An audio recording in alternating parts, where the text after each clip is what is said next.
আসসালামু আলাইকুম দর্শক বন্ধুরা, নিহিকা কিচেনে আপনাদের সবাইকে স্বাগত। আজকের রেসিপি কাঁচা পেঁপের পনির। খুব সহজেই বাড়িতে আপনারা কিভাবে কাঁচা পেঁপে দিয়ে পনির বানাতে পারবেন, তাও একেবারে অবিকল পনিরের মতোই স্বাদ। তো চলুন এই রেসিপিটা দেখে নিতে হবে, আর ভিডিওটা স্কিপ না করে পুরোটা দেখার অনুরোধ রইল। এর জন্য দেখুন আমি নিয়ে নিয়েছি দুটো কাঁচা পেঁপে। তো পেঁপেগুলো ছোট সাইজের, দুটো পেঁপের ওজন আছে 400 গ্রাম। তো আপনারা চাইলে একটা বড়ও নিতে পারেন। এখন আমি পেঁপে থেকে এর খোসাটা খুব ভালো করে ছাড়িয়ে নেব। তো পেঁপের গায়ের খোসাটা খুব ভালো করে ছাড়াতে হবে, যেন সবুজ অংশটা একটুও না লেগে থাকে। খুব ভালো করে একটু মোটা করে খোসাটা ছাড়িয়ে নিতে হবে। দেখুন আমি খোসাটা ছাড়িয়ে নিচ্ছি। তো আমি বটি দিয়ে ছাড়াচ্ছি, আপনারা চাইলে ছুরি অথবা ছিলারের মাধ্যমে কিন্তু আপনাদের সুবিধা মতো যে কোনো কিছু দিয়ে ছাড়িয়ে নিতে পারেন। আর বন্ধুরা, ভিডিওটা আপনারা কোথা থেকে দেখছেন আমাকে একটু কমেন্ট করে বলবেন।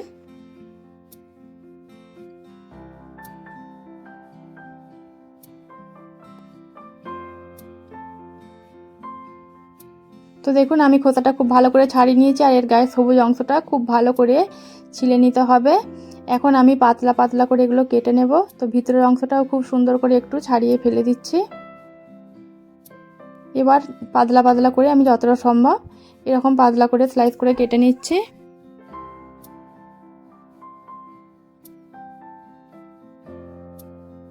দেখুন দুটো পেঁপে আমি খুব ভালো করে কেটে নিয়েছি ছাড়িয়ে। এখন একটা মিক্সি জারের মধ্যে পুরো পেঁপের টুকরোগুলো দিয়ে দিলাম, আর এটা খুব ভালো করে পেস্ট করে নিতে হবে।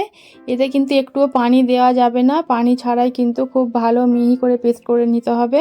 দেখুন এটা পেস্ট করে নিয়েছি। এখন এর মধ্যে দিয়ে দিলাম 2 টেবিল চামচ ময়দা,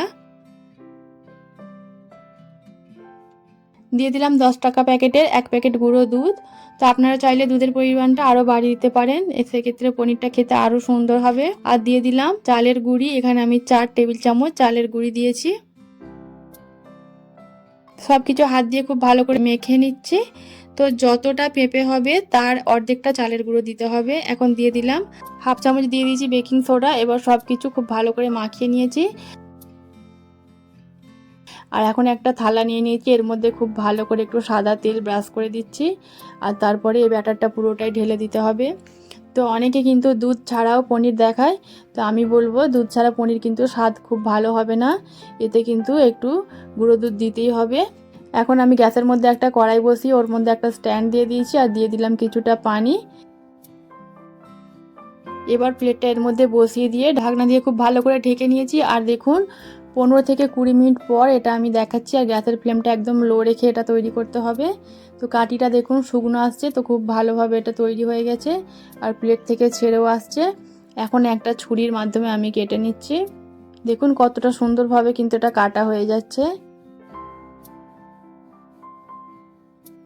এইভাবে একবার পনির বানিয়ে দেখবেন, খেতে খুবই ভালো লাগে। আর আপনারা আপনাদের পছন্দ মতো এই রেসিপিটা বানাতে পারেন পনির দিয়ে।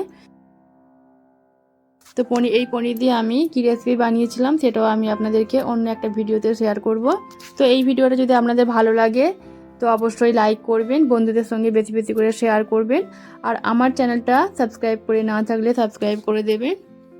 আজকের জন্য এই পর্যন্তই, দেখা হচ্ছে পরবর্তী ভিডিওতে আবারও কোনো নতুন রেসিপি নিয়ে। সবাই খুব ভালো থাকবেন। আল্লাহ হাফেজ।